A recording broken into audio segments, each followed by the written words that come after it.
So Perry, let's talk about the process. And for the first time in years, Columbus Police expanding their search. It's now national, and now it is down to 2. How are you feeling going into or getting ready to come here on Thursday for this public forum?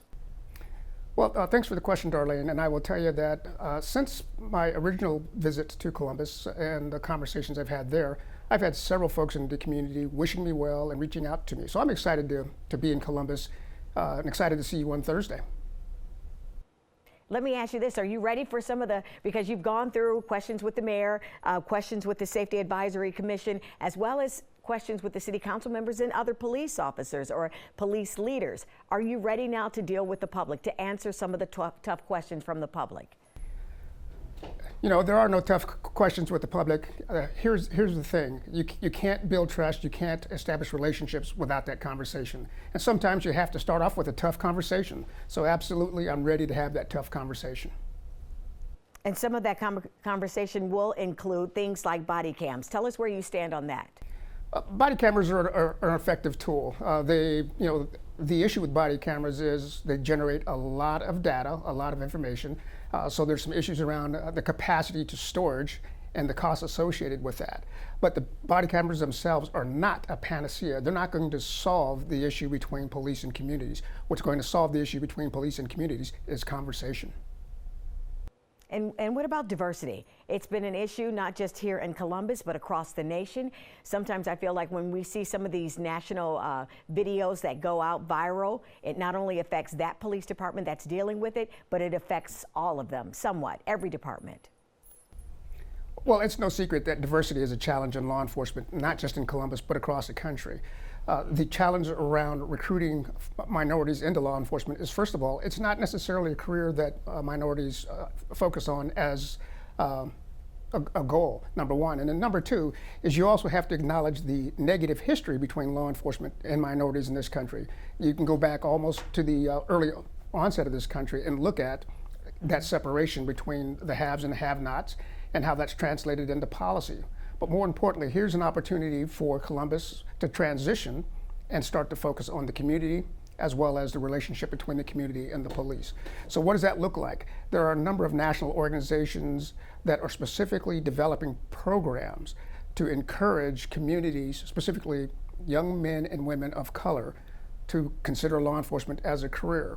I know, for example, an organization that I'm part of, Noble, has made a concerted effort to mentor more than 60,000 youth over the last several years across the country, preparing them for roles in law enforcement. And how do you then, Perry, how do you try to bridge that gap between police and people in these underserved communities? What does that look like for you? Because, of course, is there going to be a little bit more trust because you look like some of the people walking down the street there that get pulled over sometimes? Well, I can certainly relate to that experience. I have been pulled over by the police. And in fact, that's exactly how I got started in law enforcement. That contact did not go that well. So my challenge to the community is the challenge that I took on myself, and that is there's an opportunity to join the Columbus Police Department and change the organization from the inside. So that says a lot. Because you became a police officer there in Arizona back in 1980. So what does that say about how the police really hasn't changed much in 40 years, 50 years? Well, first of all, thank you for saying that I'm 50 years old, but that's not quite accurate. Yeah, okay. So, but you are correct. And you are starting to see a shift in policing and policing philosophy. Growing up outside of the U.S., policing was actually called the police service as opposed to law enforcement. And that's really where we're trying to take this. My entire career in law enforcement has always been about improving that. The challenge there is it's pretty difficult to have change or make change occur in an organization without community support. So this won't be a Perry effort, this will be a community effort to diversify Columbus. Good deal. And then where do you see yourself? What's so special about Perry that makes him one of 2 candidates for this position? What do you bring to the table? What could you bring to Columbus? What I bring to Columbus is an outside perspective, not only in the capacity of the organizations where I worked, but I've had the opportunity as the national president of the National Organization of Black Law Enforcement Executives, or NOBLE, to actually go into communities that were in crisis. I spent time in Ferguson, Missouri, working with that community and also other communities as well.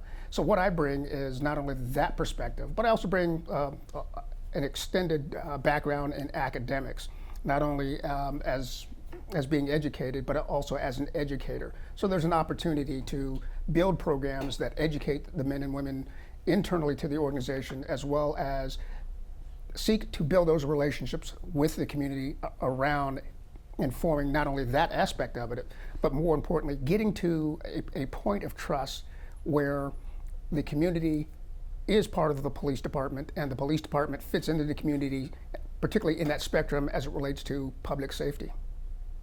So now that I've admitted on camera here that I flunked math back in high school and in college, anything else you want to add for us here in Columbus? I know you're coming on Thursday, but anything that you want to add, because this story is going to air tomorrow night. I am excited to be in Columbus. I'm looking forward to the opportunity to meet with the folks in the community. Again, to those folks who've already reached out to me, thank you very much, and please continue to do so. And more importantly, I'm going to hold them accountable for what happens next. In other words, as I get to Columbus and as we start to move forward and build programs and build relationships, it will be a collaborative effort. And so I want to bring that to the table, bring that to Columbus, and say thank you to the folks who've assisted me so far. So it's you. So you want people here in Columbus to know that this is not just a policing thing, getting the guns off the street, getting the gangs off the street. It's not just a police officer thing. It's the police and the people that you serve working together. It's absolutely a partnership. I mean, we have to build a relationship. We have to build a trust, and we have to, absolutely have to work collaboratively to do exactly those things. All right. Perry, thank you so much for making some time for us, and we're apologizing for the technical difficulties, but hopefully we got you out on time. Oh, we're good, Darlene, and again, I appreciate the opportunity to have this conversation, and I'm looking forward to meeting you in person. And I'll see you on Thursday. Thank you so much. Okay. Have a good day. Bye-bye. Bye.